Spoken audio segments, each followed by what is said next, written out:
Àwọn ètò eré ìdárayá jẹ́ apá kan pàtàkì nínú ètò ìgbésí ayé àti nínú ètò ẹ̀kọ́ ènìyàn. Eléyìí ló jẹ jáde níbi ìdíje eré ìdárayá ẹlẹ́ẹ̀keje irú rẹ̀ tó máa wáyé lẹ́ẹ̀kan lọ́dún méjì ní ilé ẹ̀kọ́ Sunny Luba nílùú Ìjẹ̀bú-Òde. Akọ̀ròyìn wa Blessing Adéwòyè jábọ̀ ìròyìn wípé ayẹyẹ náà wáyé ní pápá ìṣeré Dúpọ̀dínà nílùú Ìjẹ̀bú-Òde. Àgbọ̀n àtúpalẹ̀ náà síwájú sí i. Ó jẹ́ ọjọ́ ayọ̀ àti ọjọ́ mánigbàgbé bí ilé ẹ̀kọ́ gíga Sunny Luba ṣe ṣe ayẹyẹ eré ìdárayá oníléjilé ẹlẹ́ẹ̀keje irú ẹ̀ tó máa wáyé lẹ́ẹ̀kan lọ́dún méjì. Ayẹyẹ eré ìdárayá náà kó àwọn akẹ́kọ̀ọ́ òbí jọ pọ̀ pẹ̀lú ayọ̀ àti ìdùnnú bí àwọn akẹ́kọ̀ọ́ náà ṣe kópa nínú oríṣiríṣi eré ìdárayá. Nínú ọ̀rọ̀ rẹ̀, alága ọjọ́ náà Ọ̀gbẹ́ni Mide Subar ṣàlàyé àwọn àǹfààní tó wà nínú eré ìdárayá pé ó máa ń jẹ́ kí ọpọlọ jí pépé àti àgọ́ ara wà ní àlàáfíà.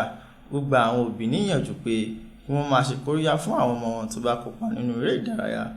Mo lérè eré ìdárayá sports ó dáa gan fún àwọn ọmọdé torí pé tó máa fẹ́ fi ṣiṣẹ́ iṣẹ́ tó dáa níṣẹ́ tó wà lucrative níṣẹ́ tí ó mú wọlé ni ara dẹ̀ rí lára àwọn tí wọ́n ti choose sport wọ́n fi ṣiṣẹ́ tí wọ́n dẹ̀ ti wà successful.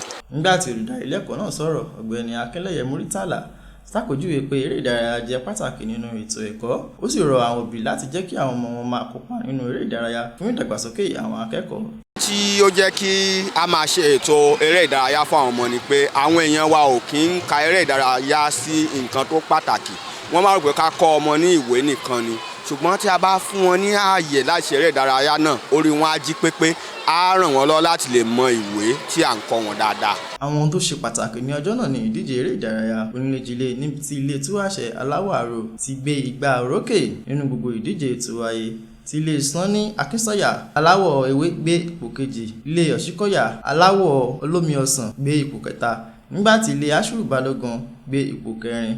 Olùdá ilé ẹ̀kọ́ sílẹ̀ àti ìyá ọjọ́ náà, Ìyáàfin Kúnlé Agbolúajé, gbé oríyìn fún àwọn akẹ́kọ̀ọ́ fún ìsapá wọn. Ó sì rọ̀ wọ́n láti ṣe déédéé láàrin ẹ̀kọ́ wọn àti eré ìdárayá. Wọ́n gbìyànjú gẹ́gẹ́ bí mo dẹ̀ ṣe ti sọ, Luba àti private o àti public o, wọ́n mọ̀ wá wípé lórí pápá a ṣe fọwọ́ rọ́tì. Àwọn òbí tó wà níbi ayẹyẹ náà gbé oríyìn fún àwọn olùṣàkóso ilé ẹ̀kọ́ àti àwọn olùkọ́ wọn fún ìfaramọ́ iṣẹ́ wọn. Wọ́n fi inú dídùn wọn hàn lórí bí àwọn ọmọ wọn ṣe ṣe dáadáa. Ẹ máa rí pé gbogbo wọn lọ wọ́n ń bọ̀, inú wọn ń dùn.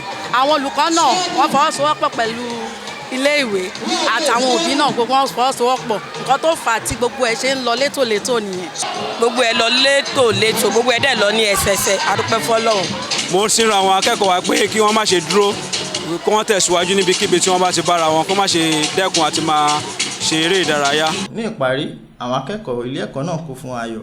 Wọ́n sọ pé ọjọ́ náà jẹ́ ọjọ́ mánigbàgbé tí wọ́n sì ń retí ayẹyẹ ọdún tó ń bọ̀ gẹ́gẹ́ bí wọ́n ṣe rí bí àǹfààní láti sinmi lẹ́nu ẹ̀kọ́ wọn.